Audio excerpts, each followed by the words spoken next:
Anak-anakku dimanapun kalian berada yang saya cintai, Bung Karno telah mewariskan falsafah keberpihakan dalam diri Pak Marhain, sosok yang mewakili jutaan petani, nelayan, dan buruh dan seluruh elemen rakyat lainnya yang mendambakan kecukupan sandang, pangan, tempat tinggal, pendidikan, dan penghidupan yang layak secara kemanusiaan. Inilah warisan dan tugas terpenting politik kita. Terlebih ketika kita menghadapi, sebenarnya ini hari-hari yang biasa setiap 5 tahun. Tapi ternyata saya sering berbicara pada diri saya, kok pemilu ini sepertinya kok selalu dijadikan ajang. Padahal regulasinya itu sudah mantap, sudah ngerti siapa yang mesti coblos gitu. Pemilu adalah alat bagi rakyat Indonesia untuk menyampaikan seluruh aspirasi politiknya. Dalam proses ini, terhadap siapapun yang akan menjadi pemimpin ke depan, haruslah dipertimbangkan dengan matang. Rakyat Indonesia yang saya cintai, ini saya bicara sebagai Presiden kelima Republik Indonesia. Jangan tergiur. Jangan hanya melihat sosoknya, tetapi pikiran dan hatinya harus menjadi satu.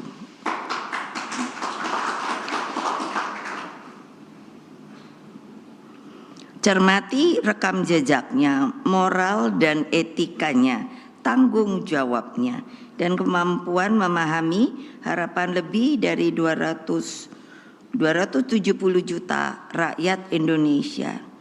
Dalam keseluruhan syarat-syarat menjadi pemimpin, PDI Perjuangan bersama P3, Perindo, Hanura, dan para relawan meyakini bahwa Bapak Ganjar Pranowo dan Profesor Mahfud MD lah yang memenuhi syarat itu. Mereka berdua satu kesatuan Dwitunggal, sebab tidak ada negara maju tanpa adanya pemimpin yang memperjuangkan hukum agar berkeadilan. Tidak ada negara maju tanpa kepemimpinan yang manunggal dengan rakyat. Coba kita pikirkan di seluruh dunia, kalau ada pemimpin tidak menjalankan tugas dan kewajibannya dan justru tidak menaungi rakyatnya, pasti yang namanya negara itu lalu goncang.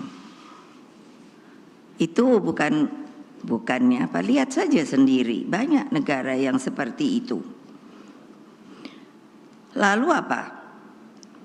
Pak Ganjar Pranowo, Pak Mahfud MD memenuhi 3 syarat sebagai pemimpin. Saya sebagai ketua umum partai, karena rule of the games dari pemilu itu kan partai yang harus memilih calon. Nah, ini kebetulan calon ada 3, dan saya ditugasi oleh Kongres Partai sebagai ketua umum untuk memilih nanti calonnya. Nah, saya selalu lihat-lihat mana yang bagus ya. Oh ini, oh lihat lagi. Sampai saya kontemplasi, sampai saya bicara sama bapak saya. Terus saya tanya, lihat. Nah, akhirnya tentu harus ada keputusan. Jadi bukannya asal, oh kamu jadi pemimpin. Bagaimana nanti akan menaungi rakyat? Kalau saya bilang pemimpin itu adalah payung yang mengayomi seluruh rakyat Indonesia tanpa kecuali. Tolong diingat, di dalam Undang-Undang Dasar kita disebutkan bahwa setiap warga negara mempunyai hak yang sama di mata hukum. Ingat, tuh wartawan, ingat. Nah apa? Jadi dengan saya pilih Pak Ganjar Pranowo dan Pak Mahfud MD memenuhi 3 syarat sebagai pemimpin tersebut. Pertama, mereka saya lihat energik. Energi dan stamina sangat diperlukan. Memimpin sebuah negara kepulauan terbesar di dunia. Waktu PDI, karena saya ditekan, ketika saya ingin membuat struktur itu menjadi tidak mengambang, karena hanya pada waktu itu hanya tingkat DPC. DPC itu hanya kabupaten, padahal di bawahnya ini seperti dibiarkan untuk namanya rakyat itu mengambang. Saya tanya kepada Mendagri, boleh apa tidak? Dilarang apa tidak? Tidak. Saya keliling Republik Indonesia ini bukannya hanya di kota-kota lalu diterima dengan gemerlap dan lain sebagainya. Saya bertemu akar rumput, saya duduk di bawah dengan mereka. Saya dengarkan cerita dan kesedihannya.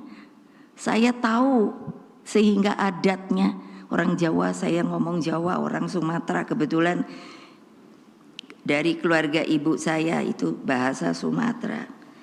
Jadi kalau tidak bisa keliling republik yang begini besar, lautan kita itu lebih besar dari kepulauannya. Banyak orang sepertinya masih berpikir kita ini benua. No. The biggest archipelago in the world. Mestinya bangga. Satu-satunya. Tolong, terutama kadang yang saya lihat dari TNI, Polri dan lain sebagainya, masih sepertinya diajari bahwa kita ini untuk pertahanan keamanan itu sepertinya memakai sistem benua. Lalu saya pikir ini bagaimana ya membenarkannya. Boleh dong kalau nanti ada yang, oh ibu kok ngomong begitu. Jangan lupa saya presiden kelima, saya pernah wapres. Jadi saya ngerti tata negara, tata pemerintahan. Gitu loh. Jadi apa? Adil. Orang harus menanggapinya. Capek loh kalau mesti bener keliling Indonesia sampai kampung-kampung gitu, tapi enggak apa-apa. Saya senang aja. Kedua, itu beliau cerdas. Lah, Pak Ganjar itu kan kader, jadi udah saya liatin. Semua kader saya nih saya liatin kok untuk kaderisasi. Memang harus gitu. Ada yang mengatakan, katanya kenapa kok disebut kader? Ya emang kader, itu persoalan saya. PDI Perjuangan, saya enggak tahu lain partai.